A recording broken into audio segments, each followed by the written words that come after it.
Merci beaucoup, Monsieur le Président.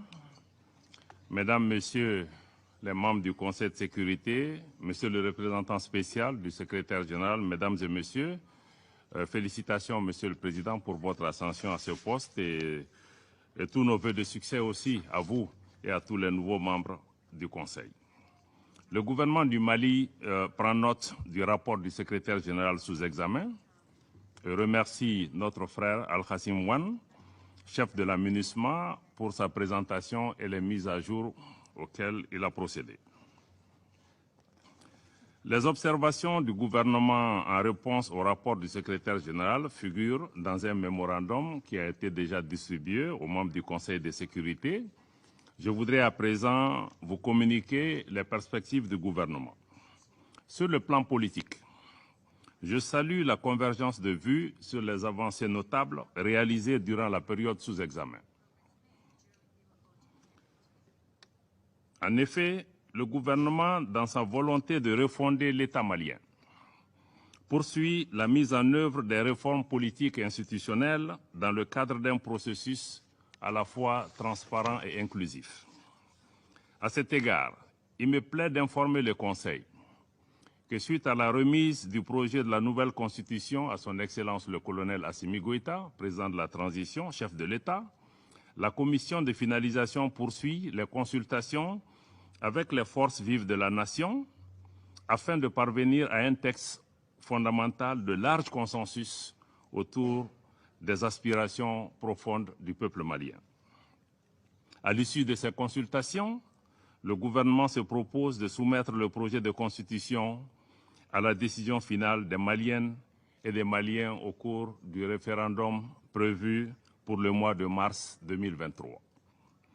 De la même manière, le gouvernement s'attelle résolument à la mise en œuvre des autres actions prioritaires inscrites dans son chronogramme, notamment l'élection d'un conseiller des collectivités territoriales en juin 2023, l'élection des députés à l'Assemblée nationale en octobre et novembre 2023, et enfin, l'élection du président de la République en février 2024. Participe de la volonté du gouvernement de retourner à l'ordre constitutionnel l'installation, le 10 janvier 2023, des membres de l'autorité indépendante de gestion des élections, EGE, par le président de la transition, chef de l'État. En outre, la première réunion conjointe entre cette autorité et le comité de pilotage du référendum et des élections générales s'est déjà tenue le 23 janvier dernier. Des dispositions sont en cours pour la mise en place des bureaux de cette autorité dans les circonscriptions administratives sur l'ensemble du territoire national et dans les missions diplomatiques et consulaires en vue d'une organisation des scrutins en vue d'une meilleure organisation des scrutins référendaires et électoraux. Par ailleurs, Monsieur le Président, je voudrais souligner que la tenue de la conférence sociale du 17 au 22 octobre 2022 et l'adoption prochaine d'un pacte de stabilité sociale avec l'implication des syndicats contribueront à l'apaisement du climat social. Aussi, le gouvernement a imprimé un coup d'accélérateur à la réorganisation administrative du territoire par l'adoption en Conseil des ministres de 6 projets de loi fixant notamment la délimitation des nouvelles régions créées. Concernant l'accord pour la paix et la réconciliation issu du processus d'Alger, qui a suscité beaucoup de débats au sein de ce Conseil, je voudrais réitérer ici, encore une fois et solennellement, l'engagement du gouvernement du Mali à poursuivre sans équivoque sa mise en œuvre diligente, car nous restons convaincus que c'est la voie essentielle pour une stabilité durable dans notre pays. Je puis vous assurer que des progrès indéniables ont été réalisés, notamment dans le cadre du processus de DDR accéléré, avec l'intégration dans les forces de défense et de sécurité nationale de 1718 ex-combattants provenant de la CMA, de la plateforme et des mouvements de l'inclusivité. Le gouvernement œuvre également à l'élaboration du nouveau programme DDR pour la période 2023 à 2027, de même que le programme pour l'intégration pour la période 2023 à 2025 pour renforcer davantage ce processus. Toujours dans sa volonté de diligenter la mise en œuvre de l'accord, le gouvernement a adopté en Conseil des ministres, le 18 octobre dernier, la décision portant création de la commission ad hoc, chargée de résoudre les questions en suspens, notamment celles relatives à la chaîne de commandement au sein des forces de défense et de sécurité nationale, et notamment à l'intégration des hauts fonctionnaires civils des mouvements signataires dans les institutions nationales. Les aspects de l'accord liés au développement ont également fait l'objet d'une attention soutenue du gouvernement qui œuvre à rehausser le développement des régions du Nord. Le gouvernement, Monsieur le Président, reste déterminé à mettre en œuvre les 16 projets lancés en 2021 avec la totale implication des autres mouvements signataires pour créer les conditions d'une fourniture des dividendes de la paix à toutes les populations du Mali. Malgré ces progrès indéniables, vous le reconnaissez, je regrette que la période sous examen ait été marquée par la suspension de la participation de groupes signataires au mécanisme de suivi de l'accord.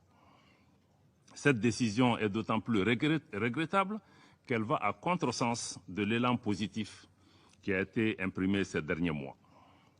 Nous espérons parvenir, dans un proche délai, à une compréhension commune avec nos frères des mouvements signataires, car il s'agit de frères d'un même pays.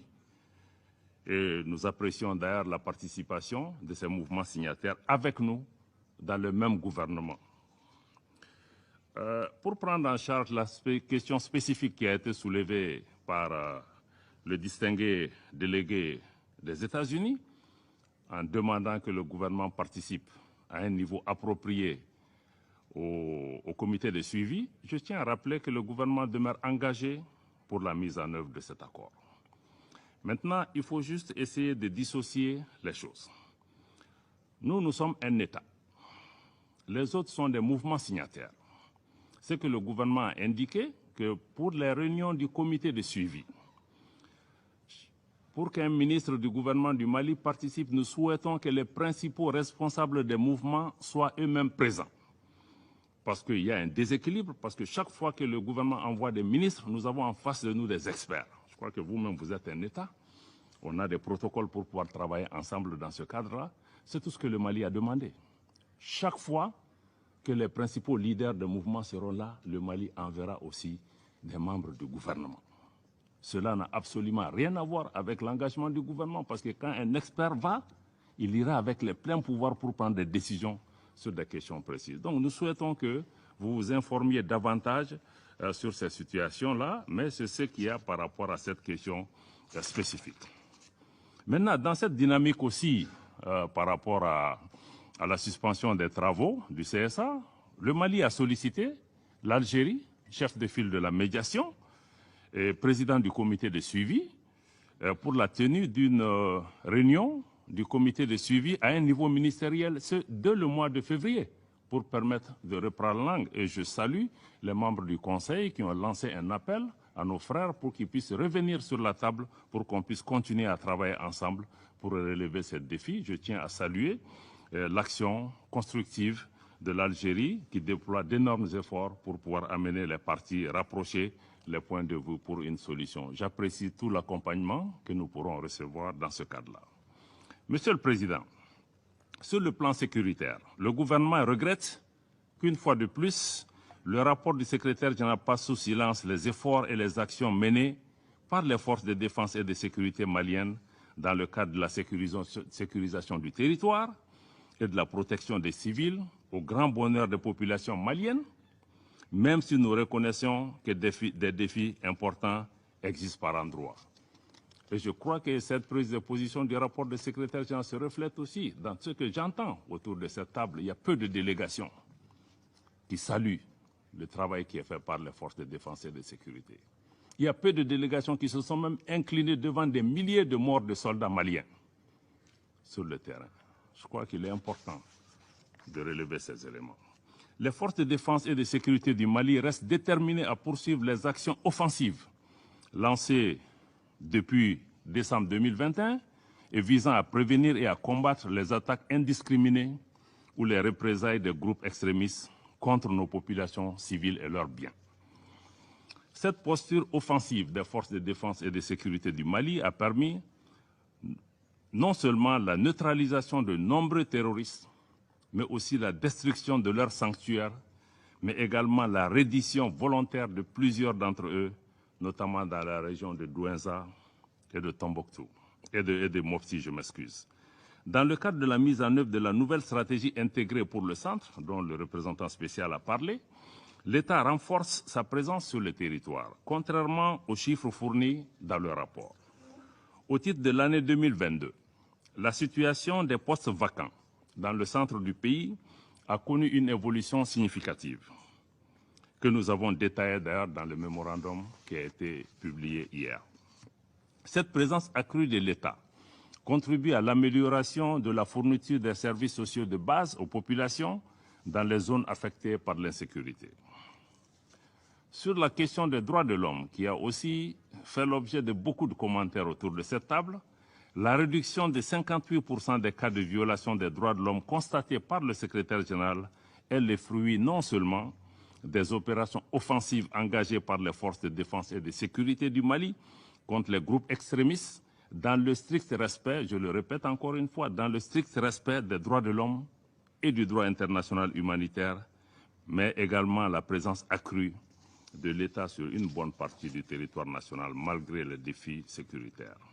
Je puis vous assurer, Monsieur le Président, que le gouvernement du Mali, tout en s'opposant fermement à toute idée d'instrumentalisation et de politisation de cette question, continuera d'œuvrer inlassablement pour la protection, la promotion des droits de l'homme sur notre territoire, et ceci conformément aux valeurs humanistes ancestrales du Mali, réaffirmées dans nos engagements nationaux et internationaux contemporains. Au plan de la justice et de la réparation, comme le secrétaire général, le représentant du secrétaire général l'a souligné, le président de la transition a promulgué, comme vous le savez, le 15 novembre, les lois fixant les règles générales de réparation des préjudices pour les violations graves des droits de l'homme. Concernant les défis opérationnels de la MINUSMA, je note que le rapport reconnaît les acquis de la nouvelle procédure de demande de vol mise en place le 15 novembre 2022 et qui a permis d'augmenter le nombre de vols approuvés. Je crois que le Conseil doit aussi noter les bonnes nouvelles, pas seulement se focaliser sur ce qu'on appelle les entraves, les restrictions. Donc, ceci a permis, et ces résultats ont été atteints grâce à une coordination décentralisée et à une clarification des responsabilités. Ces résultats encourageants sont malheureusement mitigés du fait du partage parfois partiel et inexploitable des informations recueillies par les drones. Je crois que la collaboration doit être renforcée à cet égard. Je tiens à rappeler que malgré tout, les vols de drones ont repris et nous osons espérer que les attentes de la partie malienne seront prises en charge. Je rappelle encore une fois à l'attention du Conseil que les mesures prises par le gouvernement sont essentiellement mesures dictées par des préoccupations de sécurité nationale. Et nous restons ouverts pour identifier avec la mission les solutions nécessaires pour avancer.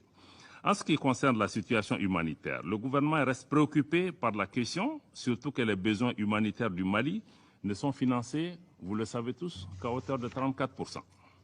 C'est l'occasion de lancer un appel à l'ensemble de la communauté internationale afin qu'elle accorde au Sahel, particulièrement à mon pays, le même intérêt manifesté à d'autres régions du monde en crise. Pour sa part, le gouvernement continuera d'œuvrer pour apporter l'assistance nécessaire à nos compatriotes en situation de vulnérabilité, y compris ceux vivant dans les camps de déplacés internes et réfugiés. Du reste, nous demeurons convaincus que l'amélioration de la situation humanitaire reste intimement liée à la stabilisation du territoire. Monsieur le Président, Mesdames, Messieurs les membres du Conseil, je peux vous rassurer que notre pays, le Mali, reste fidèle à son engagement panafricaniste, sa dédicace à la paix, sa politique de bon voisinage, la non-ingérence dans les affaires intérieures des États et au renforcement des relations amicales, et c'est dans le respect et la confiance mutuelle. C'est dans cet état d'esprit que le colonel Assimi Goïta, président de la transition chef de l'État, a décidé en toute indépendance d'accorder sa grâce avec remise totale de peine aux 49 Ivoiriens condamnés par la justice malienne. Monsieur le Président, Mesdames, Messieurs les membres du Conseil, permettez-moi à présent de faire quelques observations préliminaires sur le rapport du secrétaire général sur l'examen interne de la MINUSMA. Le gouvernement du Mali prend note de ces rapports et à première vue, nous constatons que les propositions contenues dans ce document ne prennent pas en compte les attentes légitimes du peuple malien, qui, comme vous le savez, sont avant tout d'ordre sécuritaire. En effet, les préconisations du secrétaire général se limitent pour l'essentiel à des variations de nombre de personnel ou à sa transformation en mission politique spéciale, ce qui n'est pas loin du statu quo, qui lui-même n'a pas répondu à la situation. Le gouvernement du Mali rappelle que le principal défi de la MINUSMA,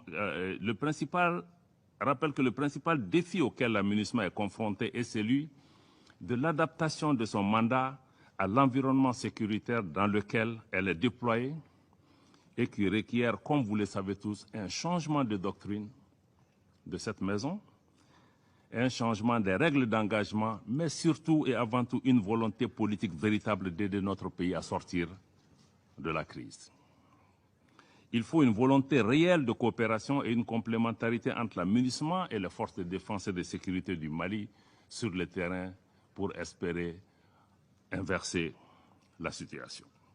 C'est dans cette perspective que le gouvernement du Mali a contribué positivement aux consultations dans le cadre de l'élaboration de ces rapports, avec l'espoir qu'il répondrait aux aspirations du peuple malien. Malheureusement, ce n'est pas le cas. Cependant, le gouvernement du Mali reste ouvert au dialogue avec les Nations Unies pour les mois à venir pour pouvoir identifier la voie à suivre. Monsieur le Président, Excellences, Mesdames et Messieurs les membres du Conseil, je voudrais pour conclure réaffirmer le choix souverain du peuple malien à prendre en main son destin.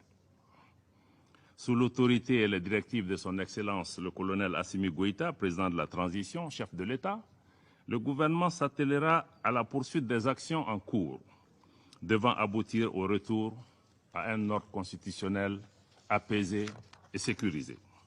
Il reste également engagé à défendre le territoire national, à protéger les populations et leurs biens, à mettre en œuvre l'accord pour la paix, à respecter et à faire respecter les droits humains, à améliorer la gouvernance générale du pays et les conditions de vie de nos concitoyens. Pour réaliser ces chantiers ambitieux, le gouvernement reste disposé à coopérer avec l'ensemble de ses partenaires, je le répète encore une fois, l'ensemble de ses partenaires, y compris nos voisins, les pays de la région, les organisations régionales et internationales, bien évidemment, dans le respect de la souveraineté du Mali, dans le respect des choix stratégiques et des choix de partenaires du Mali, et aussi dans le respect des intérêts des Maliens. Je rappelle encore une fois, le président de la transition a établi ces trois principes clés qui vont gouverner désormais nos rapports avec les partenaires. Ce qui inclut les commentaires que j'ai entendus autour de cette table par rapport à la coopération entre le Mali et la Russie, qui est une coopération d'État à État. Le Mali ne va pas continuer à se justifier pour ses choix de partenaires. Ces choix ont été faits dans des contextes particuliers et le distingué représentant de la Russie vient de vous indiquer que cette coopération en formation et en équipement se fait dans le plein respect des normes internationales en la matière. Nous souhaitons que ceci puisse noter pour permettre à notre pays d'avancer, d'assurer notre sécurité. C'est l'occasion pour moi d'adresser mes vifs remerciements à tous les amis du Mali, bilatéraux comme multilatéraux, pour leur soutien appréciable à nos efforts de sortie de crise. Enfin, je rends hommage à la mémoire de toutes les victimes de la crise malienne, civiles comme militaires, étrangères comme maliennes, tombées au champ d'honneur. Monsieur le Président, vous me permettrez, avant de terminer, c'est avec une grande surprise que ma délégation a découverte la présence d'une déléguée malienne à cette réunion. je dois dire que nous n'en avons pas été informés. Nous ne connaissons pas cette personne. Nous ne connaissons pas l'organisation qu'elle représente, au nom de qui elle s'exprime devant votre Conseil. Et naturellement, nous doutons de la représentativité et de la crédibilité de cette personne devant cette auguste Assemblée. Monsieur le Président, il est important que les membres du Conseil eux-mêmes se remémorent, qu'il est important de se rappeler que l'instrumentalisation de la société civile pour des agendas cachés ne sert pas la cause de la société civile. L'invitation de cette personne aux autorités maliennes pour que nous puissions travailler à protéger toutes les communautés, si c'était nécessaire de le rappeler. Le Mali est un pays ancien de tradition multiséculaire, un pays multiethnique, une mosaïque de population. À aucun moment, le gouvernement ou même son armée ne peut s'engager dans une lutte contre une partie de notre propre population. Je pense que certains qui ont des agendas cachés, qui ont réussi ailleurs à opposer des communautés, à créer des guerres ethniques, ont tenté au Mali, ça n'a pas marché. L'armée malienne, une armée professionnelle multiethnique, va continuer à travailler pour défendre tous les Maliens, toutes les communautés maliennes, pour renforcer notre cohésion nationale. Je crois que ce dont le pays a besoin aujourd'hui, ce n'est pas des messages de division, ce sont des messages qui unissent. Et le Mali continuera dans ce travail, dans le plein respect des droits de l'homme et dans le souci de pouvoir rassembler les Maliens. Nous souhaitons que dans le cadre du partenariat, le Conseil aussi puisse révisiter ses méthodes de travail pour renforcer la collaboration avec mon pays. Merci, Monsieur le Président.